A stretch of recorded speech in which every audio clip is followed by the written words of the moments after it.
we know you as an artist, the singer, the poet, and I love that as well. But one thing lately that has just really like pulled my heartstrings, and I'm like, I got to talk to her about just the things that you've been doing with the sistership.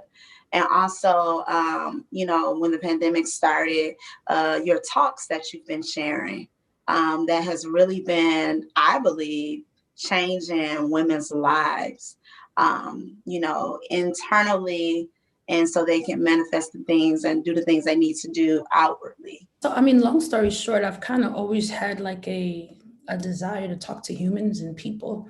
I come from that as a child. My grandfather was an evangelist, so I always kind of saw him loving on people and then giving people new perspectives. That was kind of his thing, was perspectives, busting down myths, busting down doctrines that didn't make sense, and giving people the courage to rethink reality, so that they didn't have to be stuck in fear. And so that's just my heritage. That's just my lineage. Before social media, you would do that stuff backstage and nobody would ever know. But when social media kind of came about, you were given the opportunity to be yourself in public, and be yourself in public in front of a lot more people. And it wasn't about if you got paid, it wasn't about if a certain amount of people watched. It was just, here's another place where I can help somebody or love on somebody. And if they take it, they take it. If they don't, they don't, because all of us have a need to be ourselves. We do. And social media gives people an outlet to do that on a larger scale. So when the pandemic happened and people were having perspectives that I thought were limiting for their growth, limiting for their peace, I just decided that I needed to, at the very least, offer them another idea and and and annihilate fear, because fear doesn't really help. It sounds logical, but it doesn't really help. Just because you're scared doesn't mean that you need to be locked in fear. So I needed to get that off my chest early on in the pandemic, and I didn't realize that it would have as much of an impact as it did. But we've built a group of women who, even till now, a year later, are sticking together in the strangest way Yeah. and taking the sistership on to another level all by themselves. Yeah. And so it looks like it's opened up a new audience for you, a new door. So you have your fans, as an artist, but then you also have another group that, and they might be the same, because I also adore your musicianship, but then this new thing that you're doing, which really, this is like you said, this is a part of you, so it may look like it's new to us, but this is your foundation. This is who you are. And so it looks like it has just opened up a new door for you. Now take me back to your foundation, because like you said, your father was an evangelist. Grandfather. Yeah, your grandfather. And so like you grew up in the church and things like that. Like, what was that like for you? I wanted to be like my family. My grandfather was my biggest influence because he was always happy. I don't shy away from words like happy. I know that's a trigger word for a lot of people, but he was. And he didn't have legs. First his foot got cut off, then his whole leg got cut off, then the next leg got cut off, and he was rolling around in his wheelchair. And as a kid, when you meet someone, you don't know that there's anything wrong with them. You just know them for their presence. And his presence was joy. And so I wanted to play in the wheelchair. I wanted to sit on his special chair and roll around. I wanted to be on wheels. I wanted to move faster than everybody else. Um, I did not know that he might not have really wanted to be in that wheelchair. It didn't occur to me. The way he moved around on his cane, I wanted to play on the cane. So I've still got one of my grandfather's canes. I still have one of my grandfather's wheelchairs. Still love cars and roller skates and all that kind of stuff, because my perspective, perception of him was joy. And when you see someone with joy, you want to do what they're doing. Yeah. Have. Yeah. So that's what it was like. It was this man of God who loved his word. Not only did he know the Bible back and forth, because anybody can know a book inside and out, but he spoke about the Bible as stories, and he painted pictures of the Bible. So you didn't really feel like you were at a sermon. You felt like you were at a bedtime story, and you were hearing the coat of all these with all these colors in it, and you were hearing about the prodigal son, Mhm. these movies. Yeah, he was a great orator. Yeah, it was a great order. Yeah, yeah. So I wanted to be able to tell stories like him. And when I realized that those stories were coming from a book that I could read myself and interpret myself and share with other people and make other people happy and have joy, then I Mhm. began to do that as a kid. So that's what it was like. It wasn't necessarily just the church four walls that were in my memory, but it was his whole life and how he brought joy everywhere he went. Yeah, and I think that's interesting because now in this time where it has kind of forced believers to go outside of the four walls, like you're able to bring that type of energy, that type of, teaching into these different spaces. Yeah. Yeah, I mean, for him, it was getting in the car and driving. For me, it's pressing start video now on Instagram. I really don't see it much different.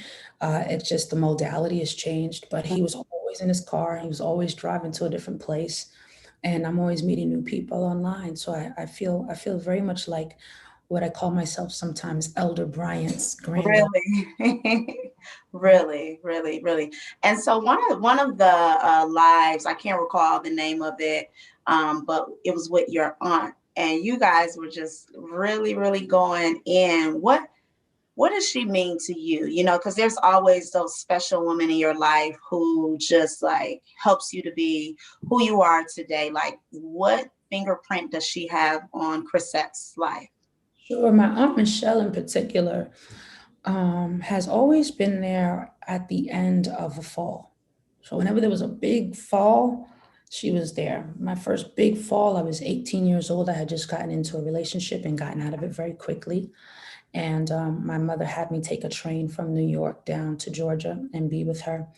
And when I was with her in that first fall as a kid, I got introduced to worship in another kind of way at the church that she was at. She's still at now.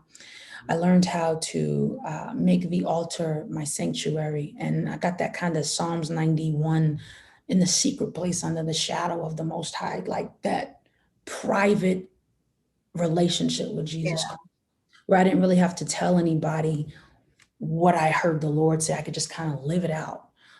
She helped me to articulate that experience. And she wasn't afraid of a kid having that experience. I remember a lot of times as a kid growing up, I got saved when I was 9. I was speaking in tongues at 9 years old. And 9 years old. Yeah. And you know how sometimes I think kids are playing or Yeah. they're not really. Um, so she didn't have that kind of, you don't know what you're talking about when I was a kid. Hmm. So when I was 18, she took it very seriously. She took who I was spiritually very, very seriously, and she mentored it as if I was 90 years old or 70 years old. Yeah. Um, so she's been there in that capacity with the deep questions. Auntie, I'm feeling the presence of the Lord in this area, and this is what I'm seeing. What do I do with that? Hmm. Because in tandem with my grandfather's evangelical space, he also had a prophetic anointing. And so she understands words of knowledge and things like that. She doesn't make me feel crazy for that. That's Good. what she's been a spiritual mentor. Yeah, yeah. And we as women, we all need those spiritual mentors. Who are some other women who have been not just spiritual, but just a mentor, just help you to be who you are today, like what we see. So many. The list would be really, really long, but Patti LaBelle, Anita Baker, um, folks y'all don't know, there's a great woman named Dr. Stacia Pierce. She's a life coach. She was there after a fall and she shouted me down, get back up. I'm not going to stop coaching you just because you're crying. But most of those types of women are not afraid of you falling. Mm, That I think is the telltale sign of a great mentor is when you fall, is your mentor calling you? Because that's what they're there for. They're not there for the stuff you know how to do. They're there for the stuff you don't know how to do. Yeah. And if they can change your perspective on what a fall is, then they can teach you how to get up. They don't pick you up. Mm-hmm. What your friends do. Your friends come and bring you up and say, girl, you're going to be all right. Your mentor says you're not going to be all right. This is how long you're not going to be all right. And this is what you need to do in the not all right season. And they make the not all right season become the season of change and metamorphosis and growth. So that's what those, I mean, Anita Baker auntied me at the end of one of the most uncomfortable experiences that I ever had publicly. And she didn't even think to say, am I intruding? Is this comfortable for, because that's what your folks can do. Yeah, So just step right in. most of them are older. Yeah. Mm-hmm. Now, how do you look at mentorship? Because that's what we're talking about, like, because it's different from how it was before until today, and then you have social media. Like, how do you look at mentorship? And as women, how can we, allow ourselves to be open when we have these falls and to accept it? You know, a lot of people nowadays want everything to always be okay. And I think that's why everything's not okay. Mm-hmm. Is because we spend so much time making believe that everything is. If we would learn about grace and learn about the fact that the point of grace is because everything's not perfect, Say then we that again. Learn about who? pray. Yeah. Learn about how okay it is for things not to be perfect. As a matter of fact, God's got limitations, and his limitations are your strength. His strength is made perfect in your weakness. So if you've decided that you are only strong, his strength can't be made perfect. And so we're trying to be God. We're trying to know everything, trying to be everything, trying to do everything. And we're not giving God a chance to be God. And we think that if we can be God for our friends, that will make us successful. But it's illogical in the kingdom sense. So I embrace my flaws. I embrace my weakness. And my friends who love me and mean well want to call me nice things, but I know that they're not the ones to mentor me because they're not comfortable seeing. Mentors are comfortable seeing. Mhm.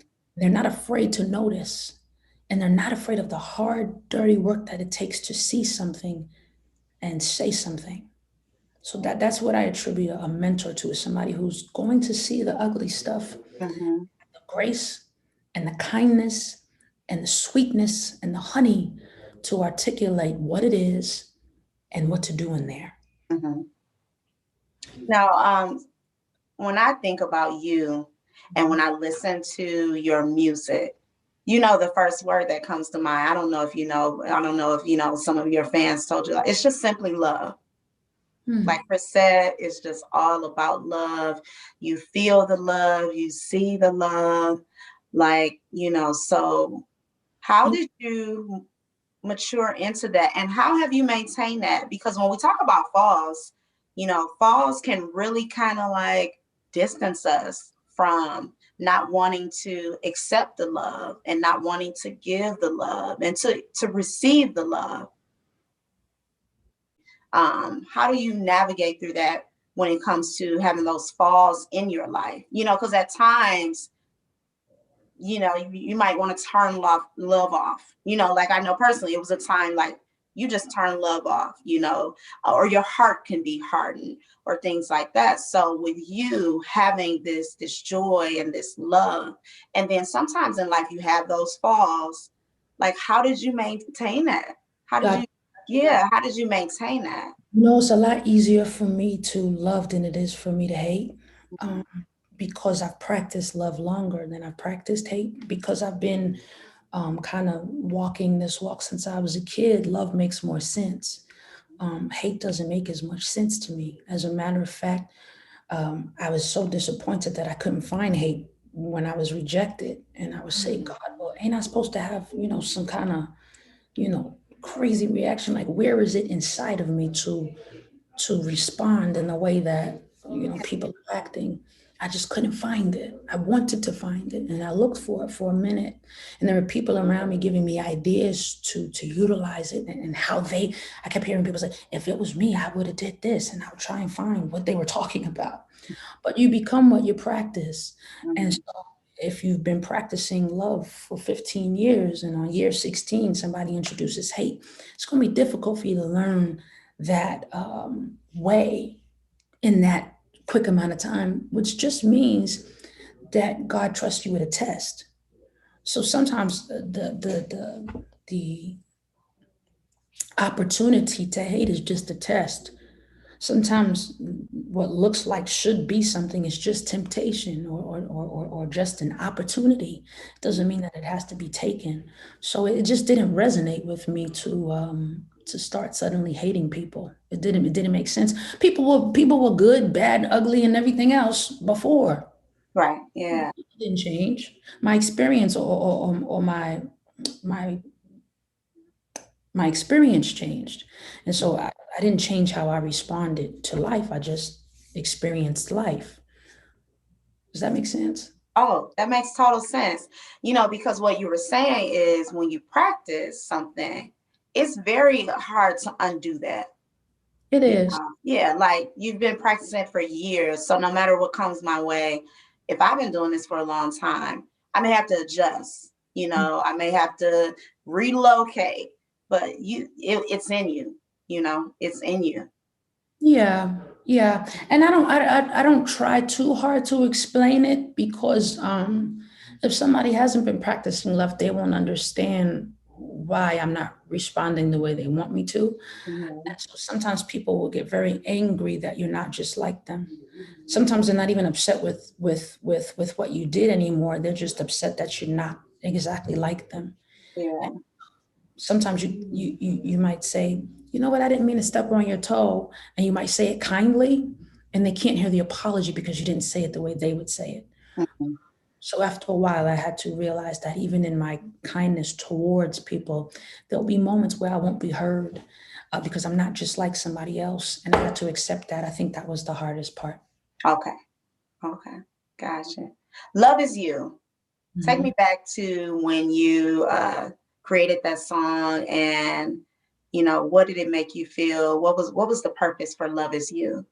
We were just having fun in the studio. Most Yeah. music is really just having fun. Yeah. I remember not differentiating love from people or things or anything. I used to feel like love was everything, and everything was love because God made it all. Hmm.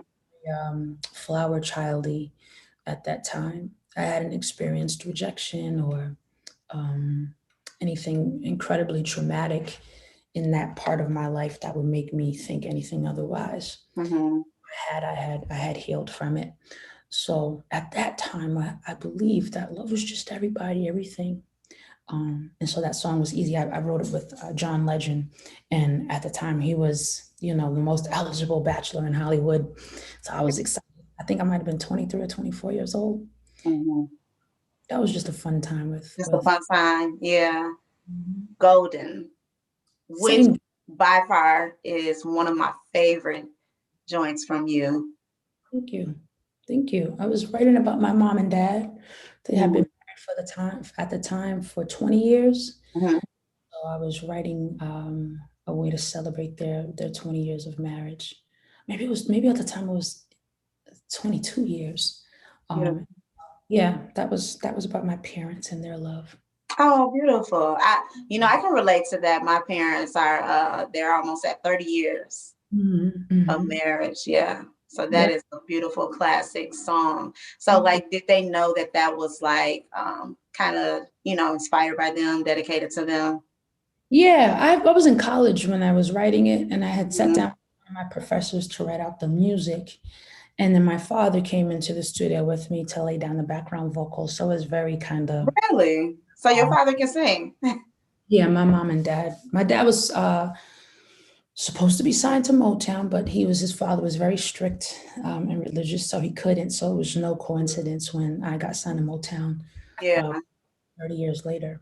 So Hmm. same. What was it like to sing on Lost Ones? A learning experience. I learned what it meant to be a perfectionist. I am not really one when it came to music, or at least back then I wasn't. And Jay-Z is. He's very meticulous, very detail oriented. And so we went back into the studio about 4 times. I had written it once, written it twice, good but not perfect. 3 times, good but not perfect. Finally, we got to the fourth time. He was like, "This is it," Yeah. and it just let me know there's a much different energy with men in the studio than there is with women. Women Hmm. kind of rest into creating, and men are kind of very detail oriented, methodical. Uh, Hmm. what I learned. So Jay-Z was my first experience with that kind of energy. Yeah. So he's like a stickler for things. Very kind, though. Very strangely kind. Strangely kind.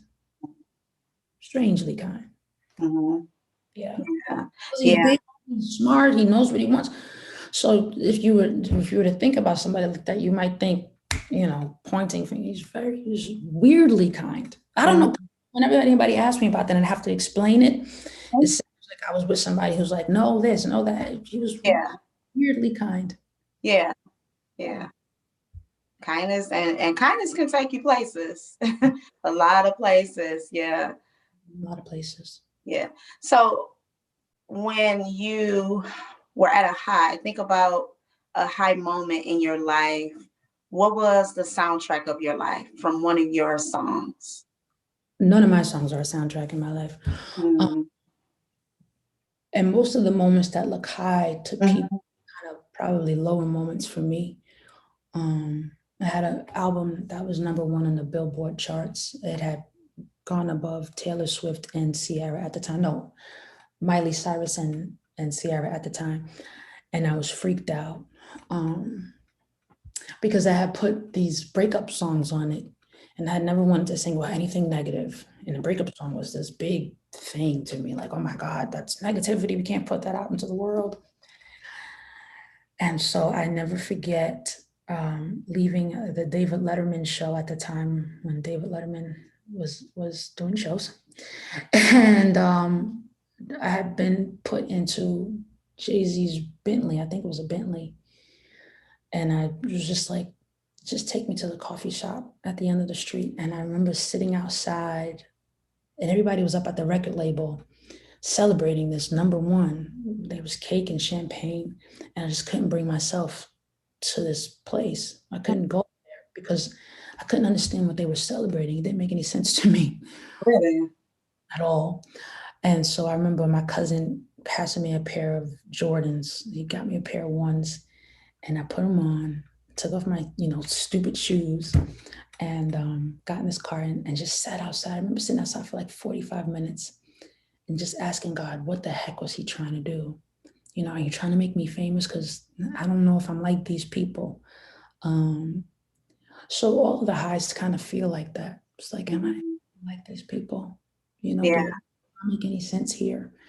And that's why I mentioned the kindness of Jay-Z, because Mhm.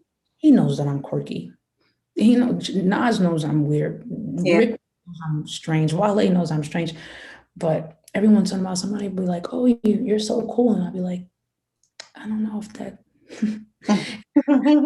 makes sense to me." But the high moments are always the ones where I'm doing the most self-reflection and trying to figure out how in the world. Did you And get here? I don't mean that because I know that I'm skillful. I know I'm talented. I Mhm. just, why am I here? Mhm. How does this make sense? So the behind the scenes stuff is Yeah. the high moments, the moments where I'm able to love on somebody that needed a moment of love and affirmation. Those are the high moments, but they're always backstage. Yeah. Yeah. Those artists that you mentioned, like Jay-Z and Wale and Rick Ross, like, were you able, or have you ever been able to develop like a brother-sister relationship with them? Yeah, you don't have a choice. Yeah. No choice. Yeah, I mean, we're in the same room where money's being talked about. We're in the same room where our life is being talked about through a song. We're in the same room where we're having dinner at a museum, and then we're in the same room where we're signing a contract. So, you don't really have a choice but to be seeing a few different sides of these people. I don't know that I would call all of it brother-sister relationship, but I have never allowed anybody of such value to walk into my life without me, um, you know, creating the connection that I felt was needed. Yeah. Yeah. Yeah. So all And I the asked that because you like, I know I can be pretty quirky, but like they get you. Yeah, and I don't, I'm not a person who's gonna not be myself. That just doesn't work well for me, because I'll forget how to be the other person, if that makes sense. Mhm. I was like, what am I gonna bring next time? I totally don't remember what I did. Like I forgot. So I Yeah. just go in as myself and just kind of take a step back every once in a while, see what happens. I'll tell you one thing though that could be a little bit strange about being yourself is if it's not accepted. For me, when it's not accepted, it took me a long time to learn how to continue evolving. Hmm. Sometimes when it's not accepted, it's an opportunity for you to take a look. We don't always have to be angry when somebody or some people don't accept us. Sometimes we say, "Oh, well, you don't like me. I'm gonna still be myself." Well, maybe there's something there for you to take a look at. Right. So Yeah. what I used to do was just step back and never go around that person again. That used to be my method. Oh, you don't like me? Let me Yeah. just remove myself. Now it's, oh, you don't like me? Why not? Hmm. So Well, instead of just withdrawing, you actually just start assessing it to see like maybe a possibility I can do something a little better. yeah, I can switch that. I'm Just telling you, maybe. that has been, if I had to say, a key to growth Hmm. is examine rejection. Mm. Examine it. Sit with You it. know Look. what? I don't think we think about that, Chrisette. That's a teachable moment that Yes. that's a jewel that you just gave us to examine rejection. Yeah. No, Mhm. it feels better. It's not as embarrassing when you do it intentionally. Do you know what I mean? Because you can Yeah, make a method out of looking at it. Today I'm gonna look at what this person said. Let's just right. 30 minutes. Yeah. Yeah. Yeah, let me take the time to do that. Otherwise it'll eat away at you. What brings you joy? Colors, colors, travel, capturing colors. Um, so if I'm in Barcelona, I'm looking at the different shades of coral, Mhm. and where they put that in their fashion and how they add that into their building structures and where it shows up in their water and under the sea where they swim. I'm Yeah. always looking at how God put colors together and where. Mm. I just love scenes and Okay. scenery. Um, Yeah. so that is my jam, travel and looking around. I love people and faces and just looking. I love to look. I love to What see brings you peace? the same thing. Mm-hmm. The same thing. And Same. if I'm talking about in the textbook definition. I don't mean in the spiritual sense. I just mean in the textbook definition. So my home is decorated in a particular set of colors in every room Mhm. because I know how to set an atmosphere, set an environment. Yeah. Yeah, but peace in the spiritual sense, and that's one of my trigger words, if you will, in the spiritual sense is the comfort in the interim. So finding comfort in any interim, and there's always many interims in life. There's always a moment before and a moment of. There's always like a space right in between there, and the comfort that you can find there is peace. And so I work very hard at all times to create peace in those two spaces because it's happening at some point in some place in your life at all times. So you might find yourself finally there. Hmm. There's a whole other area, maybe it's you got to get a cavity pulled. How you gonna have peace before your dentist appointment? Yeah. Yeah. You create peace in the interim. Right. Yeah. I feel you on that one. I noticed that you're into plants. I Mhm. just became a plant mama in this pandemic, and it has brought me joy. How long have you been a plant mom? I have never had a chance to live in one place this long in all of my life. So I've never been able to water plants on a consistent basis. So this is the first time. Hmm. Yeah. And what's your favorite plant? Right now, because it changes from time to time, probably my jasmine plant. Mm-hmm. Yeah. The most difficult but most beautiful is my rose bush. Um, I'm looking around my place in my head.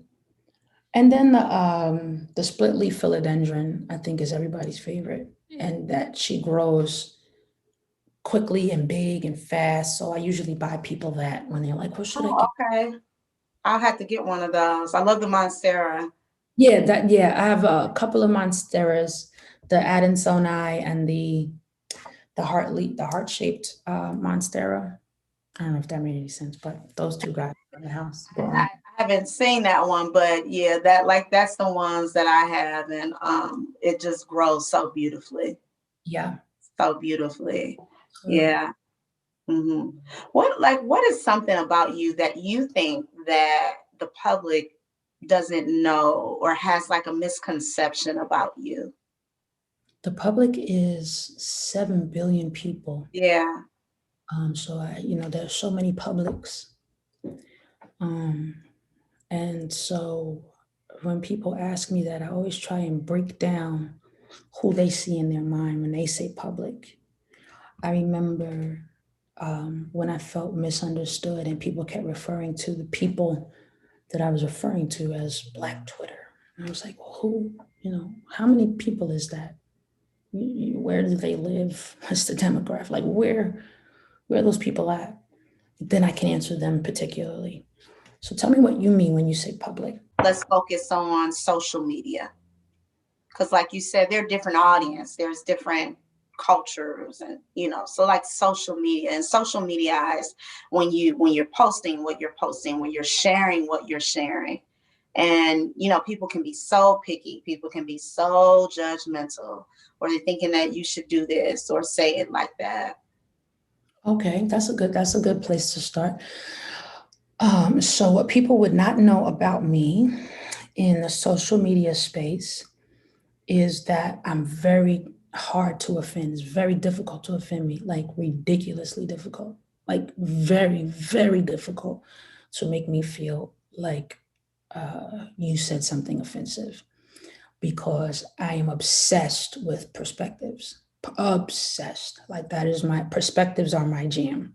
My entire bookcase is about mental health and cultures and different demographics. So people think that it's easy to offend people. And if I say this, it'll Mhm. really. And so people are always surprised at how I answer people.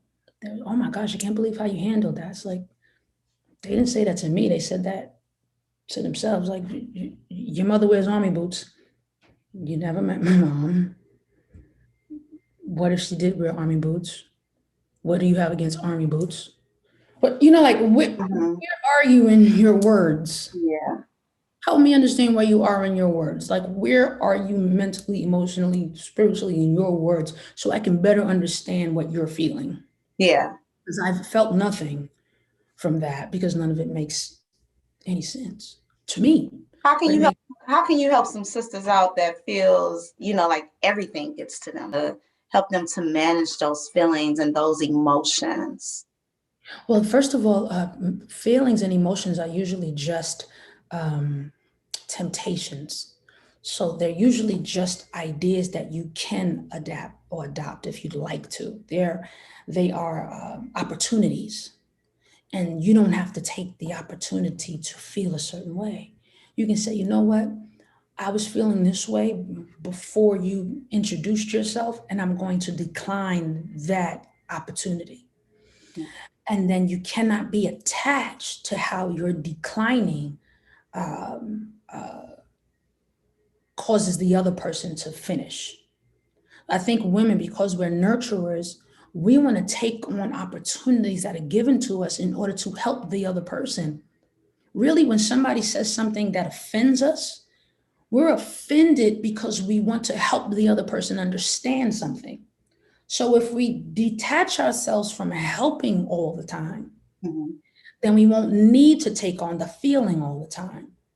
But we're taking on the feeling because we're attached to what the other person is going through. Does that make sense? So let your feeling that you're offering me, I'm going to decline. You want me to be angry? You want me to be sad?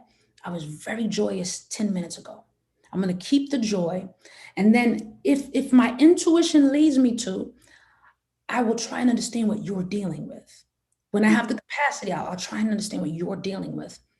But if I don't have the capacity or the intuition to go into what you're dealing with, then now I cannot be attached to your outcome. Mm. We're too attached to people's outcomes. Yeah. Attachment begins as offense. Check out why you're offended. Take a look at yourself. Leave the other person alone. Why would that have been offensive? Does my mother wear army boots? No, she doesn't, actually. Does this person know my mother? No, he doesn't. Why would I? Sometimes you need to go call your mom. Sometimes maybe you forgot to buy your mom some army boots. Sometimes there's stuff that you've forgotten to deal with that person just triggered. But let them become your assignment. We make people our assignments, and we waste a lot of time doing homework that's not for our class. Yeah, I get you like that. I mean, that sermon that you just wrapped up all in one. I feel it. I feel you on that one.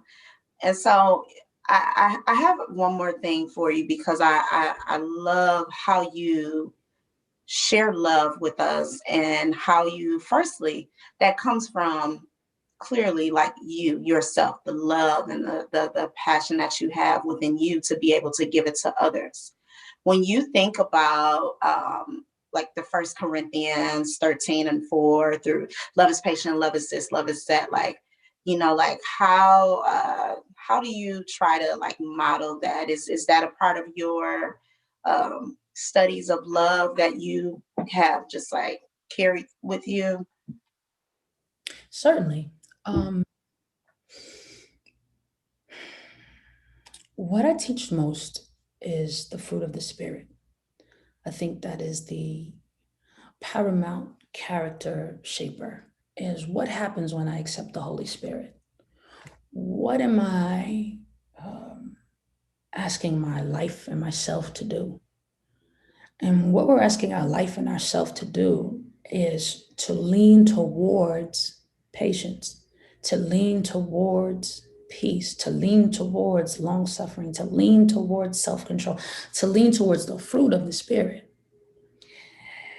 And so now every single situation that comes into my life, there's probably a fruit of the Spirit that could help me navigate my way through this. My son is acting up. I'm gonna lean towards, pick one. My coworkers are getting on my last nerves. Let me lean towards, pick one. There's always gonna be one that you can pick. And that is the epitome of love.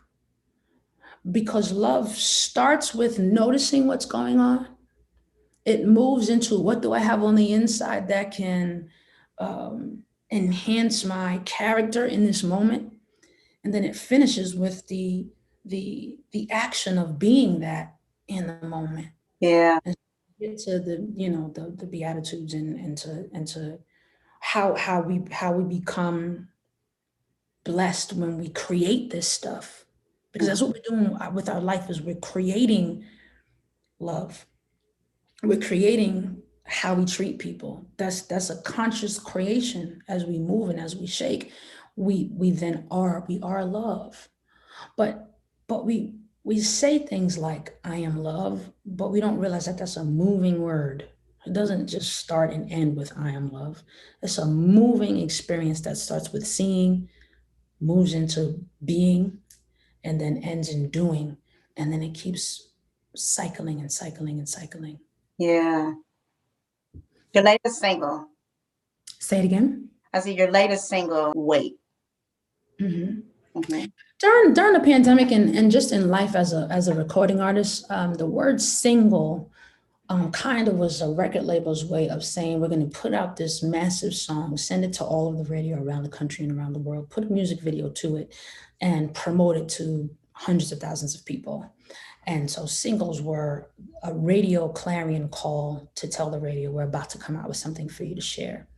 But in this new era of being able to release digital music, you can literally tomorrow make up a song and press send, and it's available everywhere, but it's not promoted everywhere. The Mhm. song Wait I put out because there were a lot of people in the waiting season.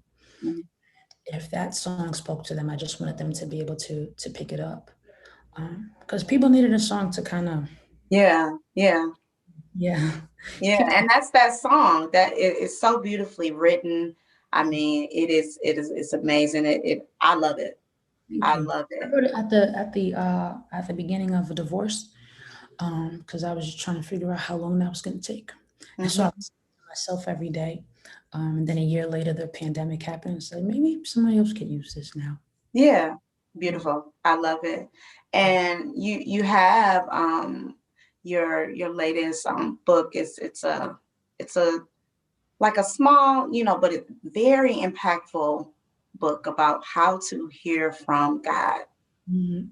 We were flying home from California. Hmm. We got the news hit that the country would be shutting down, and Atlanta was about to shut down. And you could see on the airplane that there was just this weird panic. Another one of those feelings that I just was like, I don't know if I'm gonna accept that feeling. It doesn't resonate. And so I said, why am I uncomfortable with this feeling? And so many people are just going ahead and falling into it. Like, why is fear so easy to just lean into? Hmm. Why why isn't anybody leaning into peace? What do I know? Because I don't think I'm special at all. And so on the plane ride home, I was sitting next to my drummer, and he was like, "What are you doing?" I was like, "Bro, I have to gotta write this down because people are going crazy and they need to know that they don't have to do that." Hmm. Really, what I want to do in the plane was like, Yeah, "Guys, you don't have to be afraid." make a big announcement. There's an announcement. Yeah, He is available. right, right, right. Like, hold up, hold up. On. So I called my girl who does like a bunch of my graphic design and said, "Sis, can you just pop this in a template real fast? I need to just put this out tomorrow." Wow, yeah, and oh my God, it looks like you look so beautiful on there, and it's a good read. It's amazing. Like you're definitely impacting lives of women, and not just women, but just everyone. With your spirit and just your teachable spirit to want to just give this information, give this love, give this positive energy, especially in this season, in this time of uncertainty, in this time of loss. Major loss for people, family members, jobs, and what I think what you're doing on addition to you being an amazing artist, Grammy Award winner, all of those things, you are definitely like shaking the earth in a great way that I think that we should be talking about. And I think that women should know about and tap into like how do we tap in, Chrisette? And like you're helping us to tap in ways that it's amazing. It is definitely amazing. And for me, I personally want to tell you that I'm inspired by you. So for one, your music, like dope, super dope. But then also just your latest works of what you're doing, just coupled with everything you have done, and even with some of the activism work that you do, the things that we just often don't know about. And so I celebrate you. Thank you. I appreciate it. I appreciate it. I'm young and I've got some time, God willing. And I think that some stories take time to hear, but some stories take time to create. I'm not in a rush. I'm not disappointed. I'm excited, and I feel like every day is an opportunity to see um, more, see it all unfold. Evolution is my favorite thing in the world.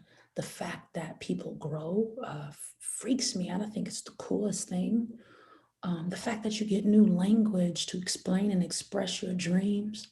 And then the fact that as you begin to express more, you receive provision. This is a journey of evolution and growth and becoming.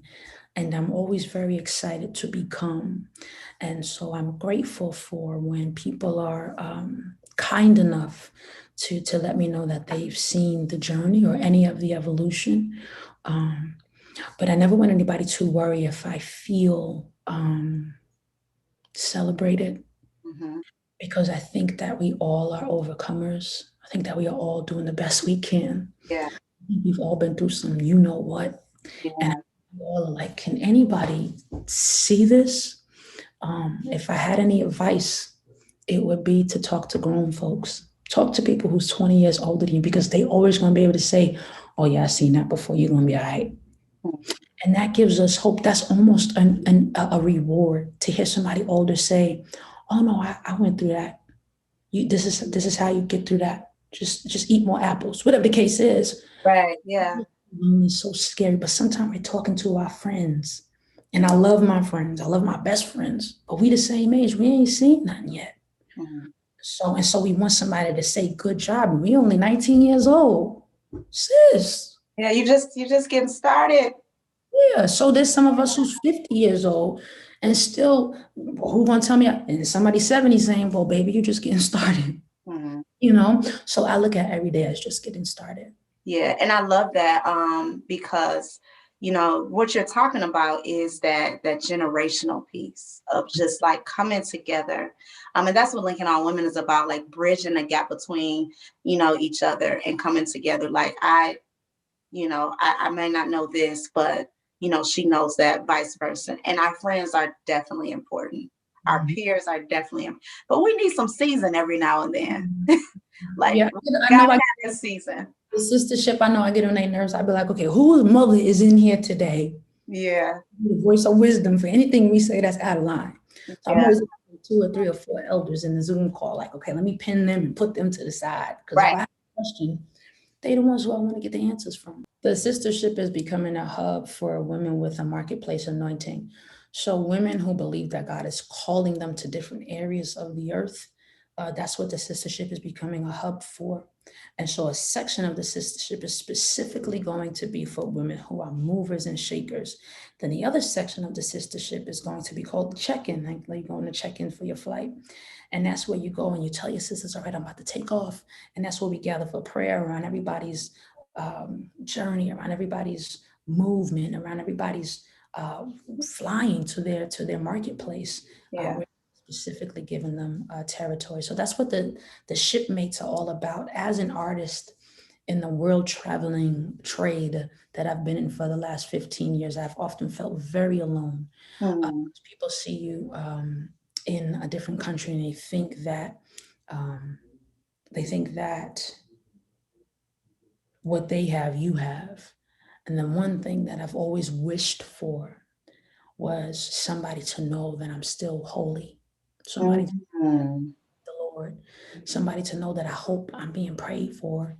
Somebody to know that I would love to join hands in prayer. Somebody to know that I'm holding up a standard backstage.